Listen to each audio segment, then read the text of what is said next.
يلا يا بنات، كل واحدة تبص في ورقتها. انتوا عارفين النهاردة اول يوم امتحان، وامتحان العربي ده يعني شدة اعصاب.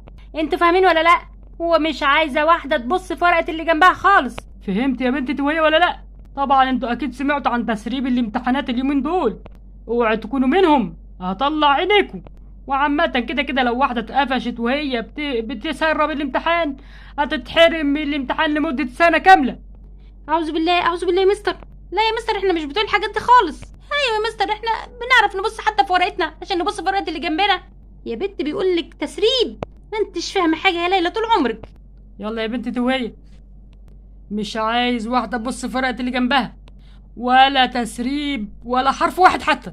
واللي معاها موبايل تطلعه بره. انا ما بجيبش موبايل يا مستر اصلا. انا ما كلمتكيش يا زفتة انتي، انا بقول لكم كلكم، مش بحدد واحدة بعينها، انا بقول على كله. خلاص خلاص يا مستر، هم اكيد فهموا. اكيد فهموا ان واحده بس منهم تطلع حرف ولا كلمه ولا نفس هتطلع بره تحرم من الامتحان. ايه اللجنه المشدوده دي؟ ايه الشده دي؟ وايه ده؟ ربنا يستر بس الامتحان ما يطلعش صعب على كل الشده دي كمان. هم دايما كده، مستر سيد والميس دي لما بيجوا بيخربوا الدنيا، بيخلوها لجنه زفت وقطران على دماغنا. لا، على مين؟ على باربي؟ لا طبعا، دي باربي دي ريست التسريب كله، ودايما الحمد لله ما بيعرفوش يقفشوني ولا مرة ولا مرة. ايه ده يا بنت؟ يا كراستك مالها فاضية كده ليه؟ يا مالها ابيض يا ورد كده ليه؟ انت ما حلتش حاجة ولا ايه؟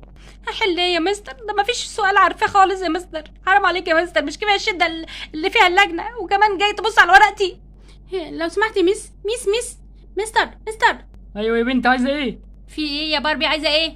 معلش يا ميس، ارجوكي يا ميس، عايزه ادخل الحمام ضروري جدا يا ميس، ضروري. حمام ايه يا باربي؟ ما انت عارفه ما ينفعش ندخل الحمام واحنا بنمتحن، في اثناء الامتحان مستحيل طبعا. ايه يا بنت، انت اتجننتي ولا ايه؟ انت مش فاهمة النظام ولا ايه ماشي في الامتحان ولا ايه؟ اول مرة تمتحني ولا ايه؟ ايوه يا مستر عارفه، ايوه يا ميس، بس ما ينفعش، انا ما ينفعش اصبر لحظه واحده يا ميس، هموت يا ميس، بطني هتموتني. اصل انا اكلت اكل كتير الصبح وبعدين مزنوقه جامد يا ميس، اموت. يا بنتي ما ينفعش يا بنتي، انت مجنونه ولا ايه؟ ايه ده؟ ايه الجنان اللي هما فيه ده؟ حمام ايه يا بنت عبيطة انت؟ عايزة تدخلي عشان تغشي؟ لا طبعا مستحيل. وعلى فكرة كل اللي اتكتب على الحيطان في الحمام كله اتمسح حلوة، ودهنا عليه بالدهانات وضيعنا شكله خالص. يا مستر انا مالي بالكلام ده؟ حضرتك بتوجه لي كلام كده ليه؟ انا ماليش دعوه باللي بيتكتب على الحيطان والكلام ده، انا ما بعملش كده طبعا. انا تعبانه، وحضرتك ممكن تخلي المس تفتشني وتشوف ان معايا ورقه، ان معايا اي حاجه. طبعا مستحيل يعني ازاي يا مستر؟ ازاي حضرتك تشك فيا؟ ازاي؟ خلاص تعالي يا باربي، تعالي انا هفتشك واطلع عينك، وهودي معاكي المشرفه. على فكره الموضوع مش سهل زي ما انت فاهمه. يا ميس مش هينفع يا ميس. معلش يا مستر، قدر فعلا تعبانه، انا هودي معاها المشرفه بتاعه الدور، وان شاء الله مفيش حاجه زي كده. هي عارفه باربي طبعا، عارفه نظام المدرسه، مش اول مره ليها ولا اول سنه ليها. شكرا جدا يا ميس، شكرا لحضرتك جدا. ايه ده؟ وصلت للكنترول. ايوه كده ايه ده؟ ايه اللي مكتوب ده؟ ممنوع دخول الطلاب. يا لهوي، ده لو حد شافني هيمنعوني من الامتحان ويرفدوني من المدرسه نهائي. قال ايه؟ بطني وجعاني؟ لا طبعا، انا هوريهم الشغل كويس جدا. انا هروح اكيد. الورق اللي محطوط ده في اجابه الامتحان بتاع النهارده. ايه ده فعلا الامتحان. ايه ده والاجابه؟ ايه ده؟ ايه اللي مكتوب ده؟ ياه، ده الامتحان فعلا وكل الاجابه بالظبط. ده اكيد دي الاجابه النموذجيه بتاع المدرسين اللي بيصححوا منها. انا بقى هطلع الموبايل من جيبي، الحمد لله الميس ما خدتش بالها من الموبايل لانه هو اصغر موبايل في الدنيا كلها. هصور كل الورقه دي وهبعتها الرومانزل وليلى وكل اصحابي. بسرعه يا باربي بسرعه. ايوه كده، انا هصور الاجابه. تشك تشك تشك. اخيرا الحمد لله خلصت، محدش شافني. ايه ده؟ ايه البنت دي بتعمل ايه؟ البنت دي ازاي داخله كنترول المدرسه؟ ازاي؟ ده مكتوب حتى ممنوع دخول الطلاب. هي بتعمل ايه البنت دي؟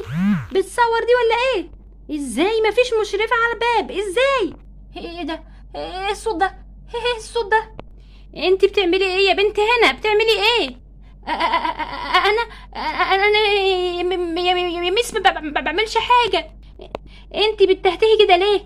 اكيد عامله مصيبه، اكيد انت البنت اللي بندور عليها اللي بتسرب الامتحانات. يا قليله الادب، وايه الموبايل اللي في ايدك ده يا غبيه؟ مفيش حاجه يا ميس، مفيش حاجه. على فكره انا ما عملتش حاجه، انا كنت في الحمام لقيت الباب مفتوح. بحسب ده الحمام يا ميس، بحسب ده الحمام، ما اعرفش ان هو ده الكنترول. يا سلام، ليه فاكراني عبيطه انا ولا ايه؟ فاكراني عبيطه ان انا اصدقك واصدق الخرافات اللي بتقوليها؟ يعني انت مش عارفه تقري اللي على الورقه ده؟ ممنوع دخول الطلاب. انت فهمتي ولا غبيه ولا عميتي ولا ايه بالظبط؟ يا ميس ما عملتش حاجه يا ميس، انا كنت في الحمام. في الحمام وداخله معاكي الموبايل، داخله الكنترول يا غبيه معاكي الموبايل وبتصوري ورقه الاجابه، ورقه الامتحان، وفي الاخر تقولي لي الحمام؟ انت عبيطه ولا شكلك كده؟ يلا يلا على المكتب، يلا اسبقيني على المكتب بتاعي يلا. يا مس حرام عليكي يا مس، ما عملتش حاجه. طب وريني يا غبيه بقى الموبايل اللي في ايدك ده، طالما بتكدبي كده انا هوريكي شغلك. وريني. يا لهوي، يا دي المصيبه، الامتحان كله متصور. يخرب بيت سنينك، ده انت قردة. بقالنا اكتر من 2 سنين بندور عليكي يا كلبة، وفي الاخر طلعتي انت. مفيش فايدة فيك، ده انا كنت فاكراكي محترمة واحسن من كده، تطلعي ان انت اللي بتسربي الامتحانات يا غبية. يا بنتي يخرب بيت سنينك، ده الامتحان كله متصور. معلش يا مس، انا ما قصدتش يا مس، انا انت ايه يا حمارة؟ انت هتيجي ورايا المكتب، انت مرفوضة خالص السنة دي، وهتعيدي السنة تاني ان شاء الله. بسرعة ورايا. حاضر يا مس، حاضر.